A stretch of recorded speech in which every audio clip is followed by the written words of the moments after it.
আসসালামু আলাইকুম রহমতুল্লাহি বারাকাতু। আল্লাহ পাক কখনোই তিনটি গুনাহ ক্ষমা করবেন না। তার মধ্যে এক নম্বর হচ্ছে শিরক, দুই নম্বর হচ্ছে জুয়া। যারা জুয়া খেলে, যারা জুয়ার সাথে আসক্ত আছে, তাদেরকে কখনোই আল্লাহ পাক ক্ষমা করবেন না। কেননা জুয়ারি যারা জুয়া খেলে, জুয়া খেলা এটা একটা নেশা, এটাকে আল্লাহ পাক হারাম করেছেন। জুয়া খেলাকে আল্লাহ পাক হারাম করেছেন, সেটা বাস্তবেই হোক আর মোবাইলেই জুয়া খেলা করা হোক, উভয়টাই হারাম করা হয়েছে। এই জন্য এই জুয়া খেলাকে আল্লাহ পাক নিষেধ করেছেন।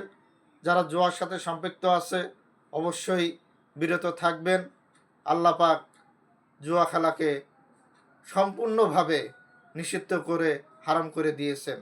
আল্লাহ পাক আমাদের সবাইকে হারাম থেকে বেঁচে হালাল পথে চলার তৌফিক দান করুন। আমিন।